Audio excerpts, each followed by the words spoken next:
All right, so welcome to another DWAI podcast. These tactical tabloid and personality podcasts, and we actually have a personality with us today.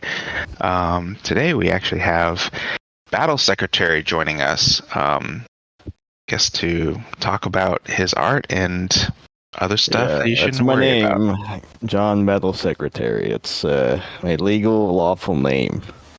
Well, Mr. Battlesecretary, That's Mr. John. Mr. John. You. Yeah, Mr. That's Mr. what all John. my friends call me. So, I guess I don't know. Let's kick it off with how did you get started doing Battle Secretary?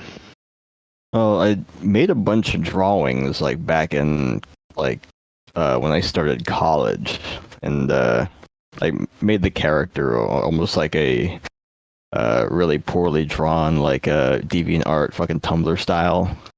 And then years later, like when I got to America, like I kind of just used the character and the concept for like a one-off, kind of one-shot 11-page like short comic, and it was an old online comic compilation called Premier Pulp. And then years later after that, I decided to make it into a long-form story. It's like all kind of crazy crackhead about like, kings and, nuns and shit like that. And here I am. I again. noticed the strong nun theme like earlier on. Yeah. I don't know how that came along. Like, I guess like just some variation in like factions, I guess, where it's like, hey, like what other job is like extremely isolated and keep somebody like very sheltered? Yeah, a job in the convent seemed very applicable. Yeah, I guess it's like, I kind of feel like it's sort of one of those, especially because the nuns are, I don't know, that's such an interesting kind of like category, sort of similar to like office lady or like secretary, right? So I'm actually really curious, what is the significance between placing a female for the lead character? Is there anything, or is it just kind of worked out that way? Because I guess like normally I see, a lot of people, especially for action type stuff, it'll be, like people will reflect themselves in the comic. So like in addition to like selecting a female for the main character, which of the two characters do you most associate yourself with?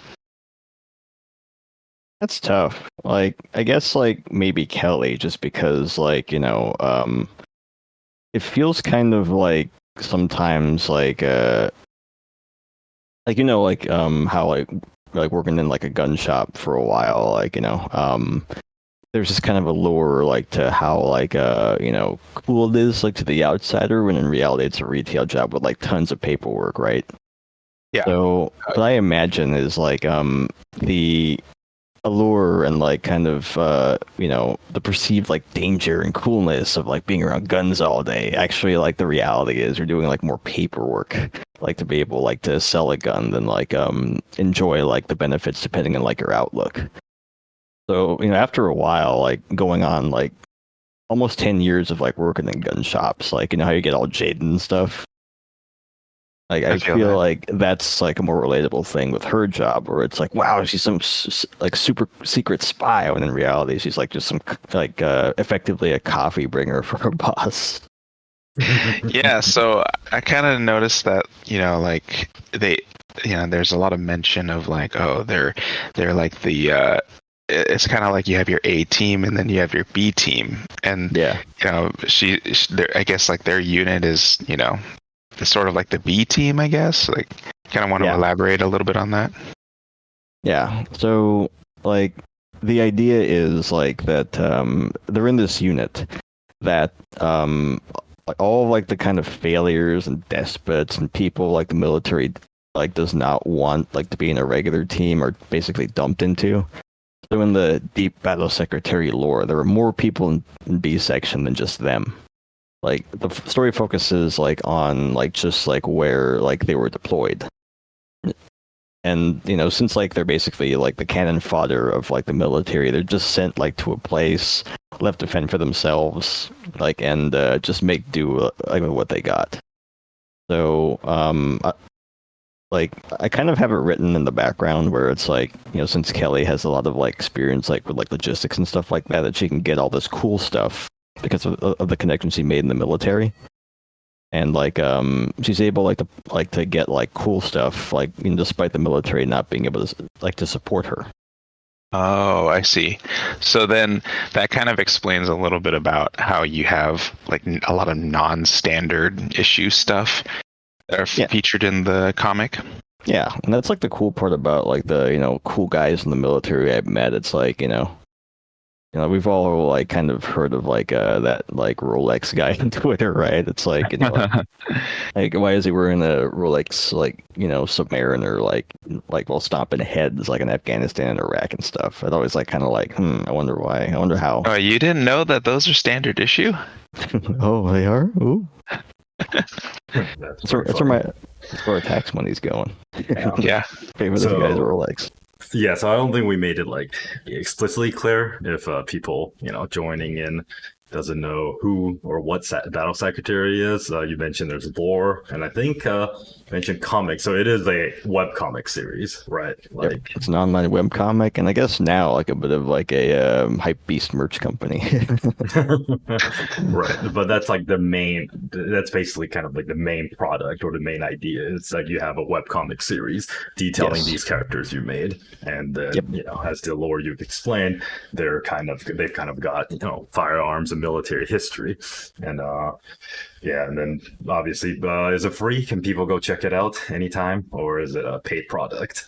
Oh, it's free to read. Like the base comic, like the thing that takes me the most like time, effort, and money to do like is the main webcomic. That's what it really is all about. That's what I want to be doing. Like, and so you're not doing this for fame and money? What? No. Actually, I am. Don't tell anybody. I'm so humble. Yeah, but the amount of like kind of people I have now who are like fans of the comic or at least the merch anyway, like I do appreciate all that, and it does help kind of feed like the main like machine, which is the comic. And right now I'm making chapter 4, and I don't like have like somebody helping me like with the main thing. I have a 3D modeler who's helping me out with the models, but by and large, like it's just me like who's drawing all these pages. Wow. Wait, so you're saying that you're not Kelly? So are you just filling in for the real artist and the creator of Battle Secretary, right? Well, apparently there are people out there who think I'm a Japanese girl, and I'm not going to say that's true or not, but I've gotten the DMs before, people being like, "Wait, you're not a girl?" And I'm like, "Oh, that's up to you, champ." That's short for champ. Sport. Yeah. So you mentioned chapter 4 is coming out. Was this like kind of a spur of the moment idea? Like, obviously you say you started drawing and then eventually you kept picking up, but do you have, I guess, the whole like lore or story planned out? Like you have bigger ideas, you're obviously making chapter 4, or is this like you're kind of just going at it? It's like half and half. Like I have the beginning and end usually figured out for a story, like from the jump. And some kind of key moments, whether they're like just cool things that I want to be kind of drawing, or like just kind of story moments like that are like important things to happen. I usually have those planned out, but like the things that happen in the middle, like usually like I kind of like free ball, because most times like when I draw a scene, sometimes like oh man, like it doesn't work like with like the panel design. Like there are some things like that do like work really well like right when I draw them, so it's really half and half, man. I don't know like if other comic artists like have that problem either, but like I think for me like it really is like free jazz sometimes. Yeah. So you're saying that you're gonna make as many movies as the Fast and Furious franchise? That's what it's looking like, because I have like about like 12 chapters planned out, but you know. Oh, that's perfect if you ended on 12. Yeah. I'm gonna have Vin Diesel in here. I'm gonna have The Rock and Jason Statham and stuff. So, So yeah, you heard it here. The theme for Battle Secretary is all about family. family. Yeah. It's all about. Yeah, Let's forget about Go. Yeah, that's cool. And I think I can kind of relate because it's like you. I guess I'm assuming you find things, you personally experience or ideas. You're like, hey, that'd be cool to put in, or like you want to try something new. So like, I feel like we're the same when we make videos. It's like, hey, I want to try doing that, and then or see if this works, and then you end up throwing it in your content. Sometimes it works, sometimes it doesn't. But I think If our video has no cohesion whatsoever.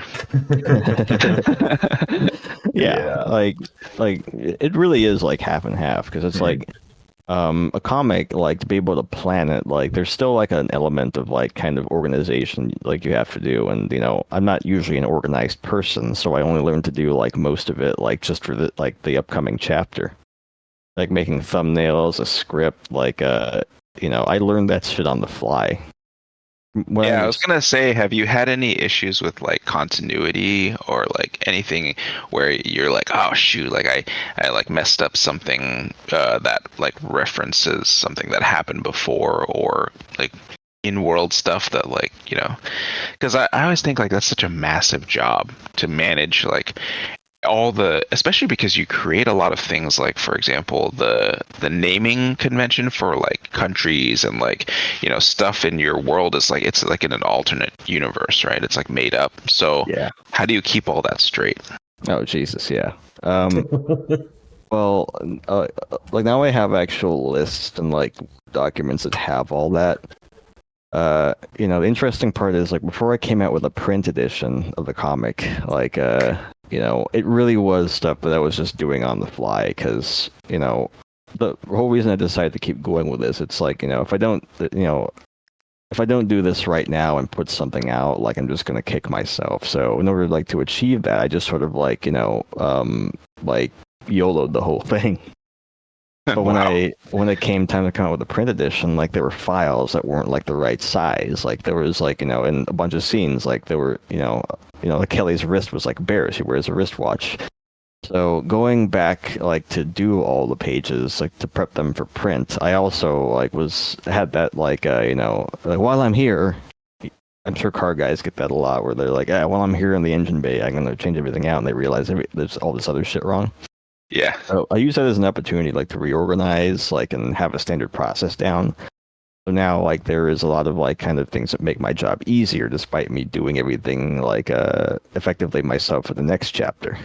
Like, like making thumbnails, for example, which is like, you basically draw, like, tiny comic pages, like, on, like, a single, like, sheet of paper that, effectively like show you like the roadmap of like how the entire chapter is going to go, and to kind of give you like a preview of that.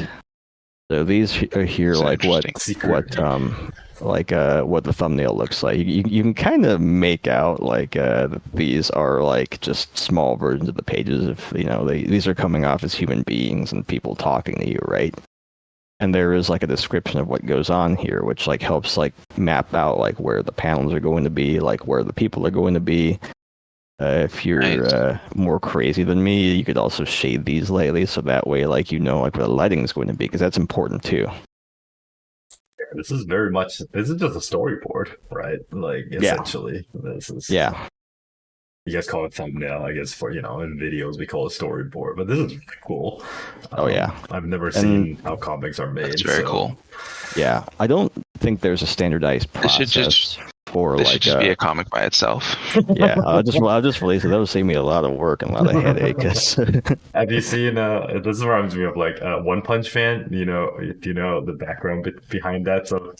One Punch Man, like it's redrawn by Murata, like he does very good art, but the original One Punch Man, the guy makes it as a webcomic, right? He doesn't have any really artist skill. I mean, like he has some, but all the drawing is kind of like this, and he just makes the story because like the story is what's interesting, not the art. So it's possible you could do it.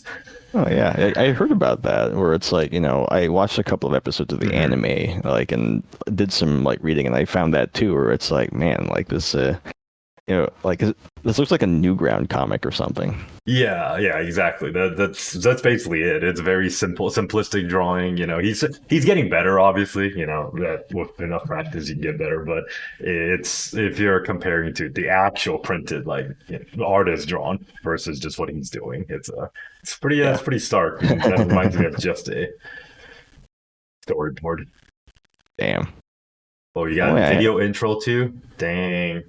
Yeah, I've had this like video made for a while. It just sort of explains all the lore. Like, I just came to my mind that like, yeah, I'll just like, have this playing like the whole time, like during the stream. That way it's like, easy filler. I'll just have it loop for a while. So it's like, man, I look like I have my shit together if I got a cool video playing. I mean, you do. If you go on the website, you see this video playing. The first time I saw it, I was like, this can't be the right website. Is this? I was like, this looks too good. Yeah, like I was fortunate enough like to meet like a guy like who does like really good like motion graphics. Like he's a guy I play armor with. Like his screen name is a Commodore 64. That's fun. And yeah, he's really into like the like cassette futurism stuff, like which I got into a lot too, like last year. And there's more of these planned on the way that will help explain more of the lore too. That I'm really excited like to work with him with. Oh, this is really cool. Yeah. Fucking badass.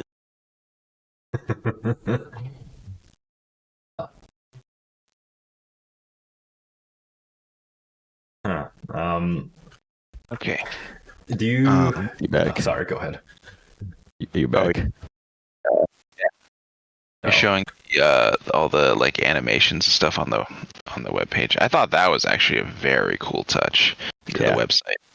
Yeah, like there's some of these planned like this keeps to going. Come out like man, this is longer than I thought. Yeah, I'm having it loop too, but I have like a lot of like a few more of these planned, like to help explain the lore a bit better. Well, not just to explain the lore, but to be like easier to digest for people, because like I'm a little like kind of big on that too, to have something that like people like can hop in and understand. I feel like with the mainline web comic, it's one of those things. It's going to be like a long form thing. I think it's the nature of web comics for people. Generally like will not like hop in like to tune in with unless there's like something like more complete, like a whole chapter or something that drops, like, and then they forget about the entire webcomic and then come back like eventually, like when you have another like a whole chapter of things, or when it's like complete, they'll just binge a whole thing and like maybe forget about it, become a fan or something. That's that was one of those things that I like went through a little bit, where it's like, well, we're so used to like the binging format now that it's like I read up to what you had currently out, and then like I didn't follow up on like, I don't know, a weekly release basis. So then like, now I'm going back and trying to like get through. But I also have your, the volume 1 book, so I'm actually pretty excited to read it in the comic rather than on the computer. Thank you. I don't know, something about something about reading from a book, like a physical book in your hand is just kind of nice, especially in comic format. I mean, it looks nicer too. Like if you have a high detailed print, it just looks better. Yeah, like that one was like, like I already explained to you all the woes like to make that thing, and I definitely want to like reprint those. So those are the reprints that are coming out soon to make sure that people have that same experience. Are you gonna make a hard copy one? Or a hardback one, I guess, like a. Yeah, I'm still debating in my head whether I want to like wait for like the next one to come out, to do like a big ass hardbound one. So I might. I know for sure I want to do an art book by the end of the year, or early next year. So like, yeah, that might be a patrons only thing, because it's like I want to give them like something like more and stuff like that. And I feel like the tough part about it too is that if you're making these volumes, do you want them to be all uniform, so that like when you collect all the volumes, then like when you put them next to each other, they're like in the same format, rather than like having them be all like different different print styles. But yeah, like that's the plan. Like so, it's kind of like a like omnibus thing for manga, where after like a bunch of like chapters have come out, like they'll make it like one big volume, like with like more chapters in them at least, like when the run's over. So like that's a long-term plan. And there's other stuff that I like love. It's like when I talk like to migraines like about stuff, he's always talking about like this huge art book collection, and I've been a fan of those for a long time too. Like, I don't have the space to keep them like he does, so there are times like when I find like old like PDF scans of old art books from other artists, and so like I'd go through those and be like, man, I want to make this shit too. This shit's fucking badass. So like maybe at the end of this year, early next year, like I might do something like that where like there's a compilation of all the illustrations and maybe some of the behind the scenes stuff for the comic, like in one big printed thing.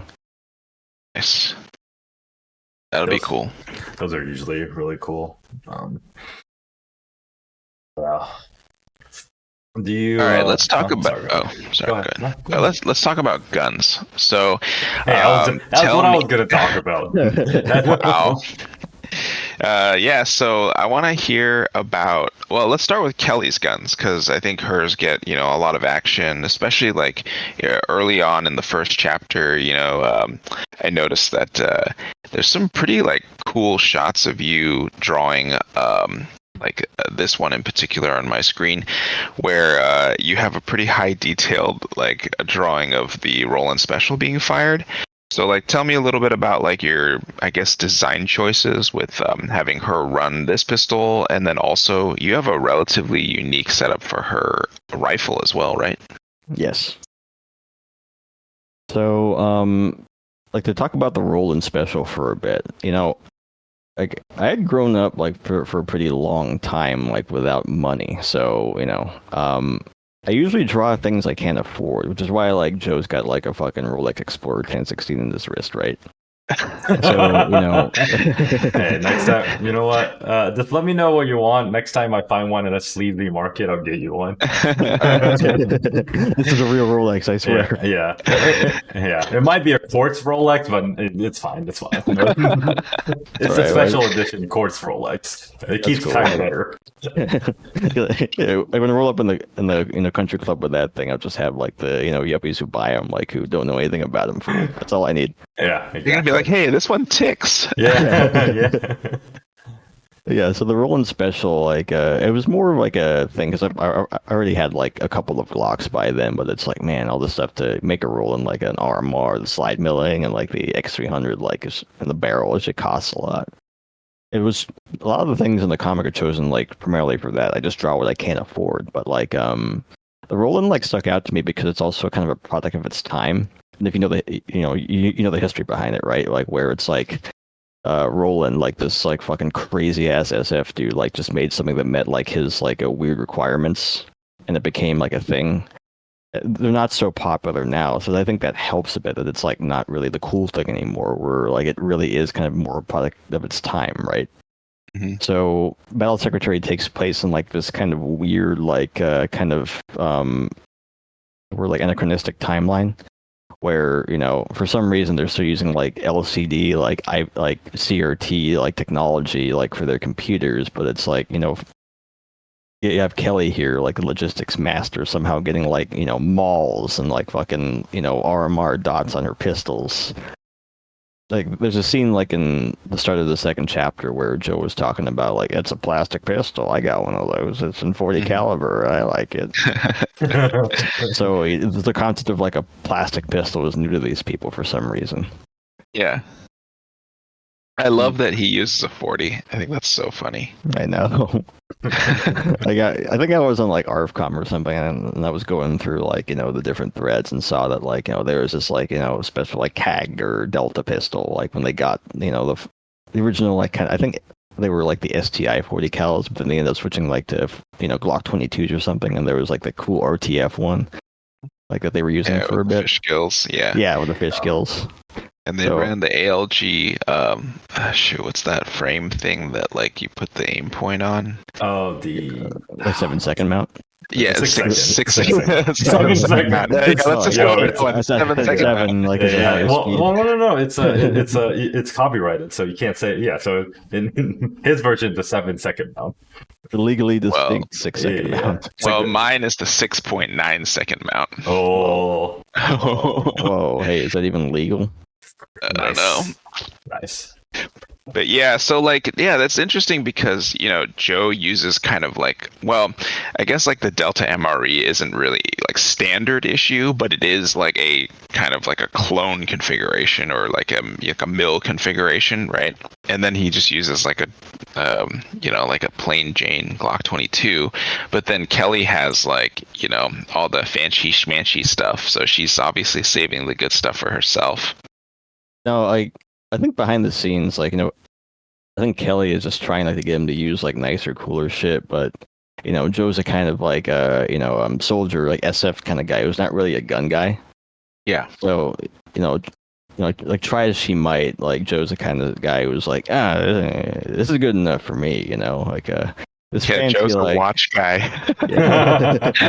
he's also a gun guy, or it's like, I was in the army, I know how to shoot. Yeah. Or, Joe's background, obviously, like he's gotten like to basically like to the point where he's like an SF dude, like in the legally distinct like Delta Force and the legally distinct like Navy SEALs like Red Teams or something. Mm-hmm. Like, but there are people at that level, right? You probably like have met somebody like that where they are at the highest level of the military, but they're not necessarily like a gun guy. Mm-hmm. So that's the kind of guy Joe is, where he's like, he could probably beat your ass and kill like a whole village of people, but he's like, this gun is just like here for like, shooting kids or whatever. Yeah, gun is gun. That's funny. Gun is gun is gun. Gun is gun is gun. That is facts. So, since we're on the topic of guns, what I was gonna ask was, you obviously shoot a lot too. You have guns. You mentioned you work at a gun shop. I guess like kind of there's a couple questions in here. It's like what kind of setup do you have or do you want, and do you think like what you've learned throughout the years about guns and the training you've done, do you think that's actually helped you in what you're drawing, and then ideas that like you're like, oh, I wouldn't have thought of this or I wouldn't have done, and then put it into your work, right? Yeah. I don't think I shoot and train as much as I'd like. It's like whenever like my friends like invite me out to shoot, it's like most of the time I can't make it out because like now this battlesecretary stuff has become a full-time thing on top of like a second job that I work. So I wouldn't say like I'm a very avid shooter. Like I try like wherever I can to get the practice that I can. But as far as like the training experiences I've had, like I am like a certified armor by Sons of Liberty Gunworks, and like I've been to like a Darcy, like Let's See One. Whoa, you've been to Darcy? No Yeah, man. way. Yo, Yeah, dude. Like I'm so jealous. you graduated dark, man. dude, I had to go dark to go there, But I feel like I usually try and just draw what I know, like so I know I like big titties and big asses. That's why the main character is drawn the way she is. And I feel like the best way to kind of fake something is to do it for real. So these opportunities I get, like where I work now, like where I get to learn how to like build an AR and like know how like one is built well, for example, because you can buy a PSA and it's like well, the price of the PSA stuff's that it's like perfectly fine stuff, but there's a marketable difference between like what like a PSA and a BCM or Sun's gun would be. Like they're usually better materials, better built, can last a long time. And the stuff I learned. Yeah, John Chang, man, he's the OG gun guy, comic guy. That's some hard hard act to follow. Because I'm just some guy in a fucking shithouse apartment in Seattle, and he's got like mad stacks. But I feel like the stuff that I've like had the opportunity to go to like and learn, like the CQB stuff at Darcy and like the armorers course, and to going on 10 years, jeez, it's a long fucking time for me to be doing this. Helps inform some of like the stuff that's like not necessarily like the spotlight, but the kind of foundation of like the characters that helps some kind of like, it helps breathe life into them. you know, if you read Gunsmith Cats, it's like, you know, Oh man, what a Good one. What a series. yeah, I know. I have a story about that later too. Oh, nice. But you know, you can kind of see like, you know, of the guns of its time. Like you can tell like that Kenichi Sonoda like really like kind of loved guns. You know, obviously him being in Japan, he couldn't like be around like real ones, but he did his like damnedest to portray them like as accurately as he could. That's always impressed me. Yeah, because he's from Japan, he had no access to real guns. So Yeah, I know. and the amount of research he must have had to do, and this is the time before like you could just go on the internet and be like, oh, I want like an exploded to parts diagram of like Yeah. you know an M4 or a CZ. So, but he's still able to do all the drawing he does, you know, detailed illustrations without having actual access to it. Right? I know. It's like for most of the stuff, like, you got to wonder like where he got the information from. You know? Because like I think migraines, you know, Howard. Howard, yes, that's his name. Yes, Howard, that's his name. Howard mentioned the same thing where it's like his earlier works, he's like, man, it's so cringe looking at it because he knows it's all wrong. I'm sure a lot of people get that where it's like, you know, you're your own like worst critic. Or me, it's like I look back at my old stuff and I'm like, yeah, you know, it's not as good as what I'm doing now, but like I feel like I'm at that age where it's like, oh man, I remember when I posted this page. Like, that was such a great time. Funny. But yeah, like I think it just boils down to like, you know, if the best way to fake it is to do it for real. So, you know, it's a good philosophy. I like it. Yeah, I mean, I'll never like have big titties and a big ass, but like, you know, we can all dream, right? Hey, it's 2023. Never say never. True, that's true. It's you can live virtually inside you know inside your creations. Wait, so are you building some of the battle secretary guns like in IRL? Yeah, or is it like a slowly. dream? Or is this like your dream build? Right, you know, like Once again, it's a bit of both. I think the AR-15 she uses in particular is like more of like a amalgamation of like the kind of parts and guns I've accrued over the years, which just seem cool.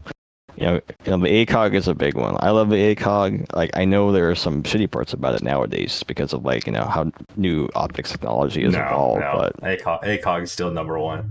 Yeah, it is. I'll fight anybody up that says otherwise. ACOG number one. Well, I gotta fight them. Like, you know, we have guns. We can just shoot them. Yeah, I mean, hey, show me another. Actually, that's not true anymore because there are optics strong enough. But I would say, you know, a few years ago, you could be like, show me another optic that can, you know, save you from a bullet hit. But I think nowadays there actually are optics that can take bullets. Nah, there aren't. Just the ACOG. Okay. So you got an ACOG, and then it looks like you have, is that a limited edition green anodized cram on there? Made by Weapon Outfitters? Whoa! I think Weapon Outfitters is coming out with this color as a mainline offering soon. No! So it's not limited anymore. No. Quick. Sell yours. Drop. Sell yours before it goes mainstream. No, but he could always just be like, this is the real Battle Secretary cram, you know? You're right, Yeah, it has a right. laser engraving on it. That's what makes it like legit. Yeah, But yeah, you know, the cram in particular is like a product like I've like kind of used and known for a while, and I just love the thing. So the fact that like a Weapon Outfitters like has been pumping them out and people are buying them in droves is like actually like I'm very glad to like see that's like you know, taken off like it is. Yeah, it's a pretty big improvement on that. Yeah. I also like that you have, so you got an ACOG on here and then an offset aim point. Yeah, that's like a right? P2, right? Yeah. Yeah. Like, dang, what a bold setup. I know. It's the way I could like imagine this thing like kind of working. Like if you wanted to shoot passive aiming, it still sucks balls because like even if like you had the cram and like, you know, shifted your gun into like your offset position like to make a shot like with passive night vision with that optic as far up as it is and have like two tubes in your head, like that's still going to crash into your dual tube like optic setup. You know, I have a PVS 14, so like when I tried this like one time with a similar setup, like there was still kind of crashing, but you could still do it. Oh, you know So- what you got to do is you just have to QD off the ACOG when you're doing night shoots and only shoot off 45 That's degree. Very No, true. no, That's why better. the QD's there. No, you gotta put. You bought it. No. I'll flip to side ACOG. Patent it now, boys. All right. You just patent it now. Oh, the so Flip to side ACOG ACOG, instead and of then the aim and then you point. flip the and then you flip the aim point into center line. See, you got all your optics are flipped to sides. Actually, though, Or you just offset the ACOG and have like the aim point as Okay, like your jokes main aside. optic. Jokes aside, I thought about offsetting a magnified optic just because I want my red dot to be my primary as center line. So I'm like, what if I just like offset a prism scope? Because I'm not gonna shoot the scope as much as I'm gonna shoot the red dot, right? Like so, like the scope is really there for like if I had to make a longer range shot that I can't see clearly, or for like target identification. So like Yeah, the red dot should be the exactly. primary. Yeah. So it's not the first time I thought about doing an offset prism scope, but it just doesn't work kind of like ergonomically. Yeah, eye relief. Like, who the fuck needs that? Well, Eyes need relief. Your eyes, like, you're exercising your eyes that way. Like they need relief, huh? yeah, yeah. Pussy. That's why you need one of the newer ACOGs. Yeah. Also, shout out like the king of stocks, Magpul CTR. If you don't run the CTR, then like you're a chump if you don't run the CTR. I've somehow I guess I'm a chump because I've somehow got my entire shooting like experience and history, and I've not owned a single CTR stock. wow, what a chump. I know, and it's not even cool anymore. So like it's in my it's in my because before when it was cool, I was like, no, it's too cool for me, But now it's like not cool anymore. So it's like it's almost retro, and I still don't know one. No, Yeah. we're bringing it back.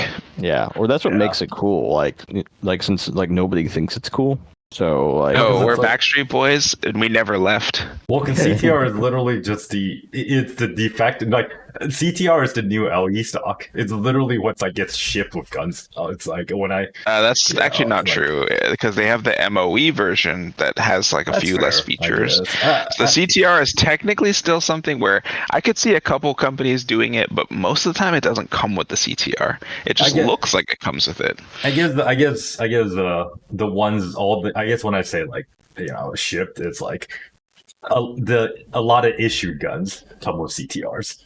Oh, Like, yeah, like okay, that they, makes they sense. come a lot of contract guns all use CTR. So like all the contract guns I've seen and used are all CTR stocked. So That means it's even cooler, dude.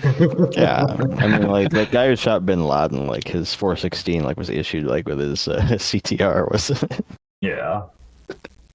I mean now it's well the HK now ships with their stupid HK stock. Oh man, that thing Yeah. sucks. Yeah, I know. So there are still some people that use this. I don't know if they like swap their lowers or swap their stock, but there are people Yeah. that have CTR on their 416s. But I do know all the new 416s ship with like that shitty bulky HK stock. Yeah, if it came with like those cool slimline HK stocks, like those are kind of cool. I like those. Yeah. Yeah. But those fatty ones that are kind of like a Sop Mod Bravo, it's like Yeah, Sava probably Oh, with large terrible. scene mounts. Like I know people that cut them off. Yeah. And it's like Dude, those loops are just so bad. no. Yeah. It's like okay, so I guess maybe in the future we could do an overview on the battlesecretary rifle. Ooh, that'd be a cool one. Yeah. No, we Yeah. should have him presented, but it'll be like OpSect, where it's like all blacked out. Like his face will be like all like blacked out and like voice modulated, but then like but Dude, it'll just show the gun. dude, it's 2023. We can just use AI or deepfake and just have his character. Oh yeah, Kelly would be like presenting. Yeah, Got and it. then we need to find Oh. somebody's voice you want to, use, and then we can just use AI voice to voice No, the just whole use his thing. voice. Yeah. Like like those like VTubers, Mhm. Yeah, Yeah, like exactly, virtually projects like an anime character. Yeah, like no, I one of love those it. I love like VTubers. Pipkin, Yeah, Pip, we that's could my do that. Oshi, Fight me. Yeah. I would just set one up like a Kelly VTuber. and I just like sit there, with my voice all changed up. That's funny. People do that. Okay, there are like there's been like big scandals, especially in Japan, where it's like VTubers like, and then obviously you hear the meme and the jokes, and it's like, oh, it's just some fat dude, with a voice changer, and it's like, but that does happen in Japan. It's happened before where it's like their stream accidentally like shows like they like mess up their stream setting, and they find out they dox themselves basically. So it's pretty funny. We live in a futuristic hellscape. We live in a society. We used to be a country, You mentioned so obviously inspirations, and we can tell from the artwork. And you mentioned big fan of Gunsmith Cats. Is there any other like shout outs for like it doesn't even have to be ones you draw a reference from. It doesn't even have to be gun related. Any like anime or manga that's really like. I want to hear the story about the Gunsmith Cats you mentioned earlier before we forget. Oh yeah. So in 2014, like the author and artist, Kenichi Sonoda, yeah, that's his name. I had to look it up. Like he actually came like to Emerald City Comic Con, like, and I was helping my friend at his booth at the time, and I heard like he was going to be there, so I rushed down like to get something signed by him, because I didn't have like anything like of his. I've read his stuff like for a long time, but never actually like had a copy of like what he was putting out. So I rushed down like to like the Kinko's downstairs, like with like a random like panel from his comic like in a thumb drive.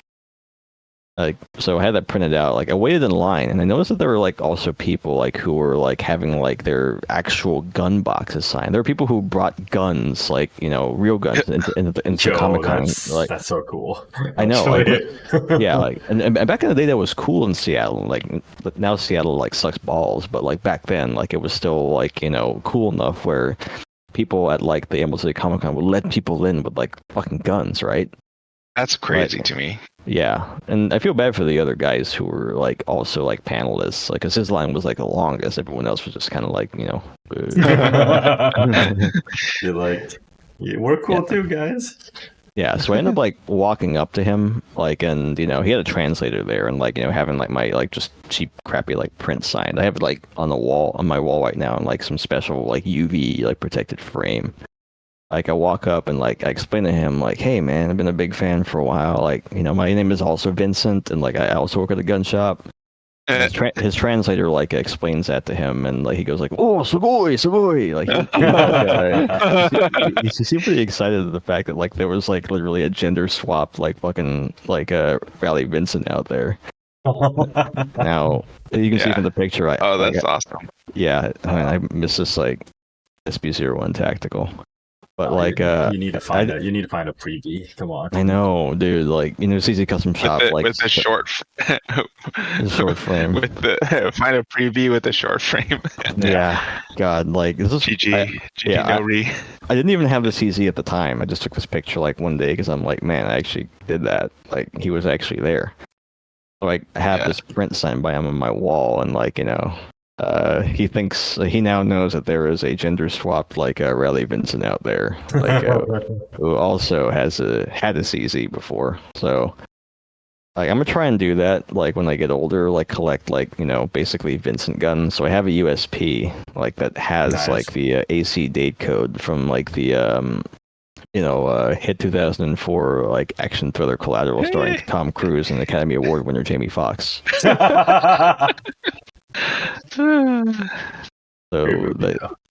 Yes, it is my favorite movie of all time. Dude, my favorite story from that is that like at the time Jamie Foxx was not the important person in the movie. Yeah. So like, like you know what I'm talking. Yeah. And then they were just like, get out of the way, Jamie. Tom, are you okay? Yeah, tell us why that's your favorite movie, man. Well, it's not just because of like it was directed by Michael Mann, who previously directed Heat, or because like of the cool like gunfight scene in the club. It's more because like near the end of the movie, like when like after they get in that shit at like in that club where they killed that Korean guy. So Tom Cruise like and Jamie Foxx like had enough of Tom Cruise's shit, and like was like, like, what are you all about? Like Tom Cruise in my backseat of my taxi cab. Good old Tom Cruise. And he gives a speech about like carpe diem, where it's like, seize the moment. Basically, is what the conversation sums up to. Like, I always kind of watch it on my birthday, so like, as I get older and like see that scene like every year, like it just sort of like kind of gets me off my ass and reminds me that like if I don't do the things I want to do now, then like I'll be, as he says in the movie, like just like zoning out the daytime television in my barcode lounge, or like just wondering where all the time went. Like look at like you get this, you probably hear this all the time in the gun shop and stuff like that, where it's like, I had this idea for this cool gun part, and it's like, okay, you're another ideas man, right? You got ideas. Are you ever gonna fucking do them? No. Wow. So it's like, what a reality check. Yeah, and that's why I watch that movie, because I don't just want to be that guy who just has ideas. That's why like I've been working on this comic for so long, because it's like being able the opportunity to have the skills and the people, like meeting the people I have over the years, like, and being able to do this like really is kind of like makes it all worth it at the very end of the day. I didn't know you were going to come on here and personally attack us. Yeah. I feel attacked now. Oh. I don't mean to toot my own horn. Thought we were just going to talk about, get on line and talk about anime waifus and guns. Look, don't worry about it, okay? Yeah. I got you all fooled. No, I was here to wag my finger at you and tell you all about how it's done. We know a person like that, right? Honestly, that's a really great outlook, though. And it's like, that kind of like makes me think that, like you really do have like big plans for Battle Secretary to like continue expanding outward, because I've been watching you for like a long time, and it's like, I mean, seeing where you were at before to like the progression, especially the milestone of you releasing the full print volume 1, like that was awesome to see, because I mean that's kind of a big step in like actually being published. You have the what's that code for every book has a ISBN number. And it's like, dude, I mean, that's an accomplishment, dude. Like, that's awesome. Yeah, the ISBN thing like was just interesting to me, because I just thought that was a requirement, like to like put on a published book, and I realized nobody like around me was doing it after I had like bought the ISBN numbers. So I'm like, geez, yeah, but you have one. Yeah, that was a bunch of money I put down for something nobody actually does. So no, it's fine, because now they know where to put your book in the library. Yes. That's the important part. Yes. Except nobody goes to the library anymore. So well, now it's registered. Shall not be infringed, brother. Yeah, he's got a short barrel book. Whoa. What a cool USB you got there. Well, yeah. I converted it over from a regular one to kind of a tactical one that came with the adjustable sights already. Yeah. I was like, that's not a tactical, but it's halfway there. Jesus. Back when I was a gun guy. Like, you can see it's my baby. The AC date code. Whoa, just illegal. Like in the movie. Yeah. Whoa, you have restricted magazines. Illegal. Hey, he loaded the mags properly. According to HK. That's funny. That would never stop being funny to me. But yeah, and I'm also just impressed at like your guys' like video catalog, because it goes back a ways. Like, oh my god, you guys have been making videos for such a long fucking time. So like, I would look at what you guys do sometimes, and I'm like, fuck, I gotta keep going, man. Like, cause the output you guys are coming out with, and I'm like, fuck, that's when we look back at our videos and we're like, oh, cringe. Yeah, it's more like we look back and be like, wow, we're still here, huh? Dude, I think the best part is the ones we didn't even release. No, we don't talk about if those. you think our early stuff is cringe, like the lost episodes. Like, throw those together in one big compilation. No, I made sure to delete those off every device I had. Lame. No, I do have some old stuff we filmed that we're never gonna. I mean, maybe we'll see. And we'll just release it with no context one day. Whoa, torture scenes. Whoa. Can't do that. No, it's she's just helping her jumpstart her car. Yeah. Yeah.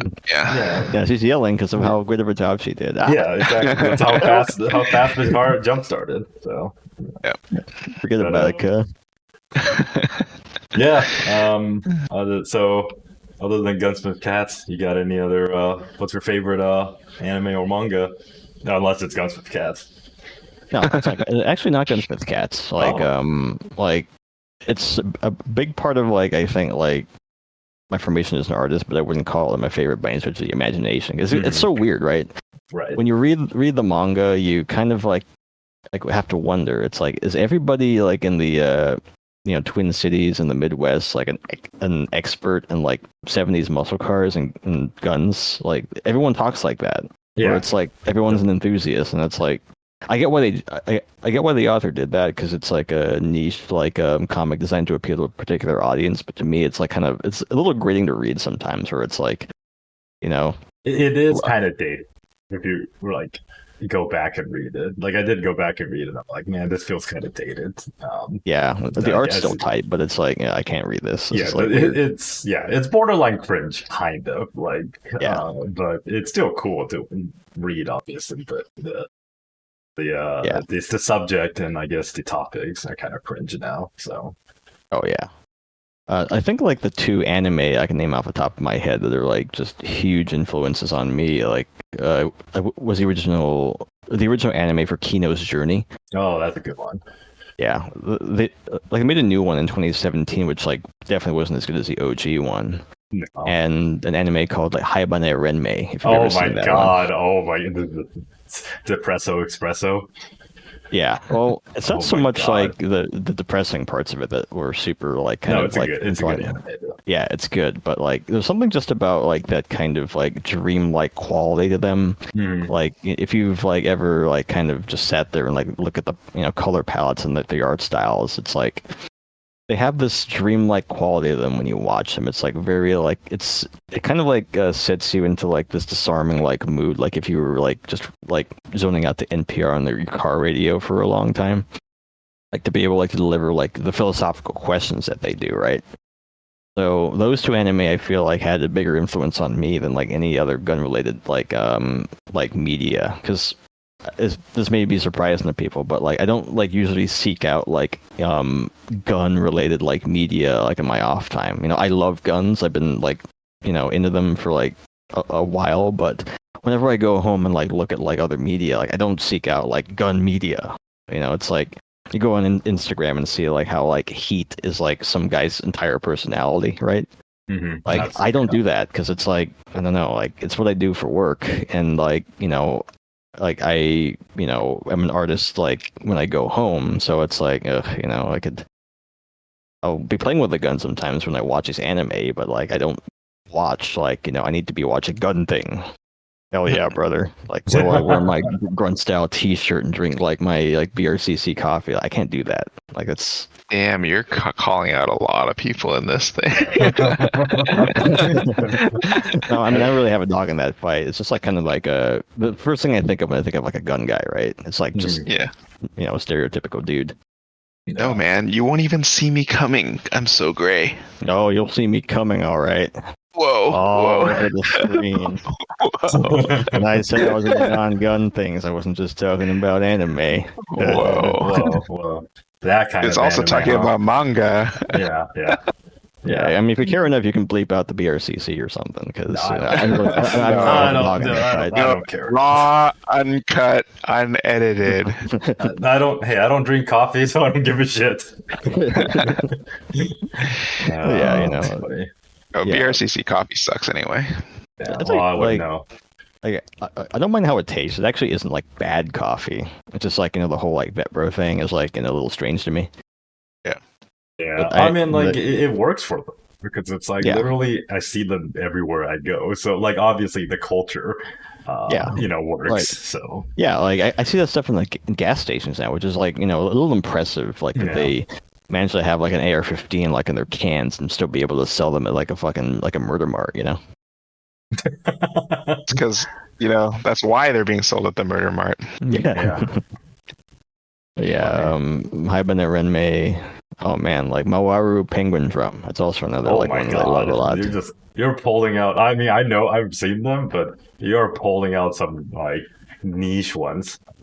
They are definitely You're such not a very. hipster. I've never heard of any of the ones you mentioned. They're not very mainstream. Like they were kind of like at least like Mawaru Penguin Drum. That was kind of like when anime was just starting to become really mainstream, but still like before anybody like Yeah, would and it like never really look gained for it. traction. And No, it was like a I special heard, anime.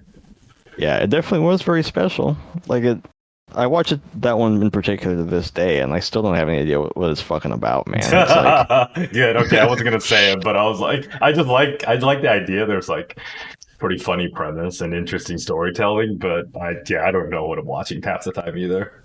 yeah, it's got like funny penguins in it, so that like really kind of activates my almonds. That's what gets you going. The penguins. Yeah. The Yeah. Nora. Wait, so what's the penguin thing like?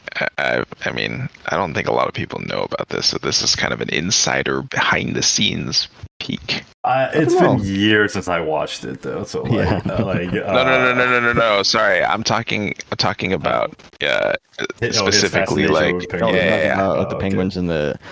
Well, it occurred to me that like that anime did it like just now that like everything is branded with a penguin, which like I'm kind of trying to do in the comic. Like I really love fake brand names for things. Like they're the funniest shit to me. Like ever. Like Short Flame.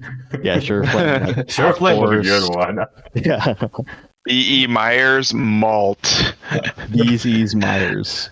E. Myers malt. Yeah, but I don't know. I just like love how like stumpy and like dumb penguins look.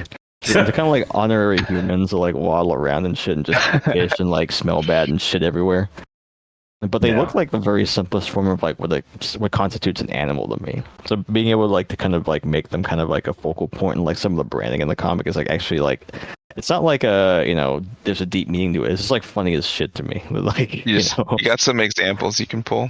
yeah. Oh yeah, the Humboldt Or the Defense brand. Systems logo. Oh yeah, actually. Yeah, Like there's God, that's not Illegal. for kids. illegal. But the Humboldt Defense System stuff, like which I'm trying like to kind of like build the lore on, is a big one. Like the pen copy nice. thing. It's named that way too, like because like in my trips to Japan, like I really like going like at these like kind of Showa era like old style coffee shops where it's like an old lady serving you coffee and you can smoke a cigarette with it.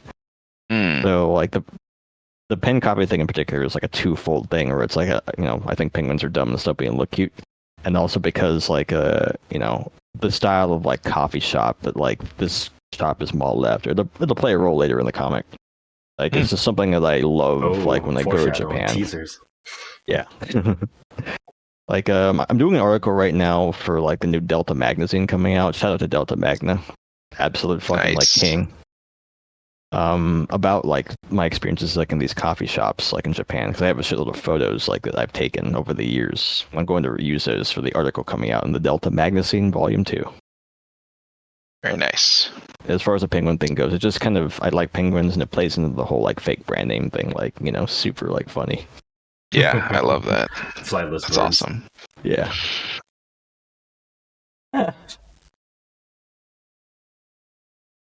Well, it's been a good time. You got any last things you want to hit, Jeremy? I do have one thing before we actually close, but I don't know if there's anything else you want to bring up. Shoot. Well, no, I mean, basically, I'll say it to the end of the cast. Okay.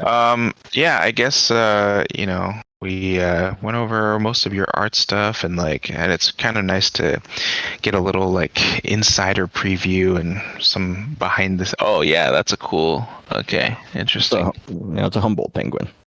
Yeah, it's a very interesting way to illustrate a penguin too. I actually didn't even realize that it was a penguin I just until you saw that. mentioned That is that. a pig. Yeah, Yeah. I just realized. Because initially, Oh, I just man, thought it yeah. was like a rock or something. Yeah. Yeah. When That you is, see it. You know what? That is Yes. kinda cool. Yeah. Yeah. I think this one in particular, like it's like last thing. Like the idea of like a cute penguin being used as like a mascot for like a big defense company is like also hilarious to me. I'm sure someone will perceive that as like being like this is like the, irony of like defense companies and how they package things to the general public and like their consumption of human life. And like me, I'm just like, nah, man, it's a cute ass penguin dog. Yeah, he's really touching upon the military industrial complex and its toll on human lives. Yeah, like I thought about that, and I just thought someone would think of it that way. But honest to God, me, I'm just like, yeah, man, this penguin will sell your ass like a college laptop or an AGM. Like he'll do that shit. Yeah, that's why, man, I love doing that. It's like just trying to throw in like things that seem like there's like a lot of symbology, just bait people basically, but really it's just like you're just doing it for the lulz. But it makes people think it's like, oh, it's so deep. Yeah, but I guess like to close out though, like that's kind of the best part about doing all this. Is that like I think people like will perceive different things. So even though I have my intent, this for example, where it's like, haha, cute funny penguin, he'll sell you an AGM. Like it's just funny to me where someone will like kind of have that perspective, being like this is like a critique of the military industrial complex. I live in the military industrial complex. The variance in like kind of opinions and perception is like that's something I'm totally open to, because that's like the power of art, that it is really up to your own interpretation of like how like you choose like to take in the information. And I don't usually like try and like tell people what to think of it, because I like to think people on the internet are smart enough to make up their own minds, and they have been over the past few years. And seeing it was invented, so like I'm really like excited to see like how people like perceive all the information. Now whenever I have to introduce Battle Secretary, now I'm going to tell people, it's a very deep satirical look at the military industrial complex, and the cost of waging human wars. It's a critique. It's very anti. Yeah, exactly. It's very Oh no, it's. Now speaking of, because you mentioned anti-war media, do you see that HK and the US pre-running this? Did you see that HK posted a picture of the Mark 23 on their Twitter, and it says a weapon to surpass Metal Gear? Yeah, and then, I saw that. So it's that was like, so serious. Yeah, you should look at it. It's on their official Twitter, so it's like. This is like I don't think they've ever done it, but this is like I feel like the first time HK has like actually acknowledged their fan base, or like people that like there that one right there. That one right there. So I was like, man, like so first thought was like, man, how bad things must be for HK to actually acknowledge their fans. But like second is like the irony was so you're using nothing like a military industrial complex using an anti-war media to fuel more sales for weapons of war. Like I think that's the best part about Metal Gear, where it's like Hideo Kojima goes out of his way with his writers like to push like an anti-war. It's a great anti-war narrative, but he also made it super like appealing and also like fun, which is like the greatest irony. Like I love it because the game is so fun, but if you look at it, it's totally about anti-war and anti-nuke, right? Like, So like they go out of their way like to have these mechanics like a tranquilizer gun and CQC to non-lethally take down like your enemies and stuff like that, but other methods to take them down like non-lethally is to beat the living shit out of them like so bad that they're paralyzed for the rest of their natural lives. And they give you like all these like cool guns like MGS4, the amount of fucking guns they put in that, like all the Cold War tech they put in MGS3. So it's like if you're trying like to tell me that like war is bad, you probably shouldn't have given me all these like cool things and left it up to me like to play the game, because I get my like fucking like machine gun out. But it just shows that it's so much easier to do it and more fun. Like we lose track of it, right? Like, it's like that's why like he literally the game even pointed out. It's like you enjoy the violence, you enjoy the killing. Yes, I do. Yeah, exactly. And there's nothing you can do about it. Right, but it's fun. But yeah, that just reminded me of HK. Actually acknowledging their fans, which is really weird. Yeah, so I'll continue to play these games and beat people so bad, non-lethally, like where they are like just can't live out like a normal life like for as long as they're alive, because hey, I didn't kill them. That's totally cool. Yeah, it's like Batman doesn't kill people; he just throws people off 20-story buildings. Yeah. Like he didn't kill them; the fall did. So Yeah. Batman doesn't kill. But All anyway, right. Well, last I any guess we're last gonna things you wrap want this to? up. I think. Yeah. Yeah. Any last things you want to shout out? Tell people to where to go, how to buy your merch, Oh see your yeah. merch. Yeah. That's right. Yeah. Yeah. So y'all can go to my like regular social media like places. You got Instagram. You got Twitter. I guess Twitter's a cool place to be now for people. The big cartel store. If you want to read it in Japanese, like you can read it in Pixiv if you speak Moon Runes. The comic can be read in like 2 separate languages and 3 different places for free. And Nice. if you care about supporting me, I have a Patreon where I've been kind of like lacking in updates, but I'll have some stuff for them soon. And you can go to my merch shop and buy like the like little like trinkets, like patches, like the print comic, which I'll probably reprint like in August, but maybe next month because of the upcoming UPS strike. It'll bog down the entire like US like shipping system. Wow, what a man! I didn't realize when we got on today it was so going to be such a topical podcast. Yeah, I try not to, but it's like it affects me and like my other peers as a business too. Because when you're an artist, like I'm trying to I just want to make people aware of that. I guess I don't like I'm not gonna get into why they're like going on strike. I just know like that it may happen, so that may affect like my ability like to ship stuff out like to like my supporters as the months go on. And Dude. yeah, like the channels like you can go find me at. You can enjoy the product for free, like with a webcomic, which I'm happy to do, to be honest.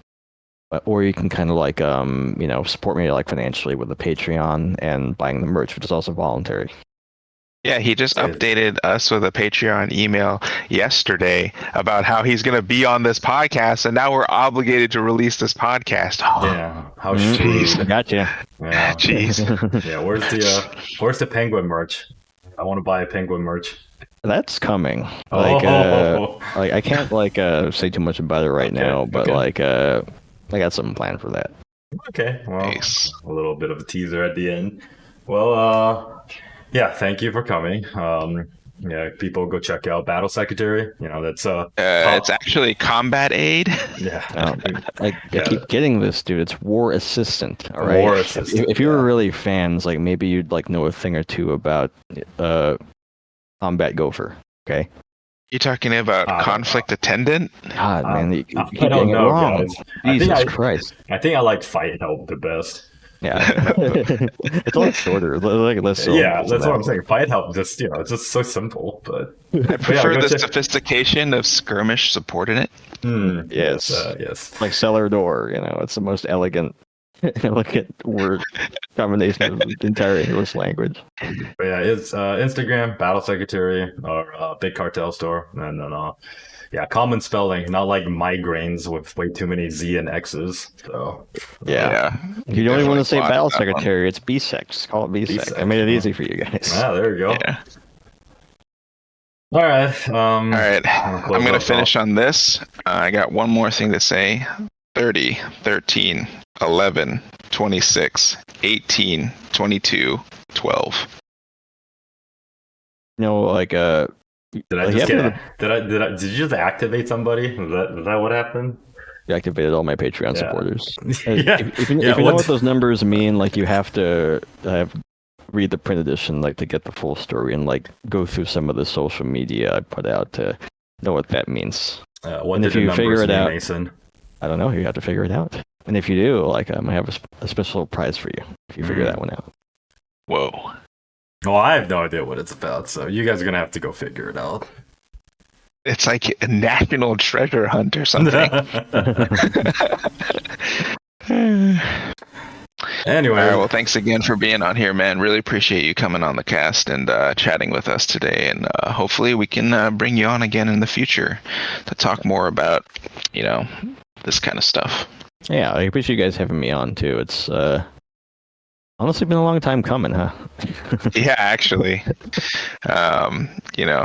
Howard beat you to it, but, It's Well, maybe if you weren't still so great. busy all the time, seizing the day or whatever. You know, being an international man of mystery, oh, Memo Wild left me. yeah. Well, you're only the stand-in for Kelly. You know, you're not even like the real author of Battle Secretary. So Yeah, we want to meet someone who's really seizing the day. Like she's out there with her cheeks clapping, like stacking bodies, bringing coffee to her superiors. It's a hard life, man. If only you knew. If only we all knew. we won't. Yeah, top secret.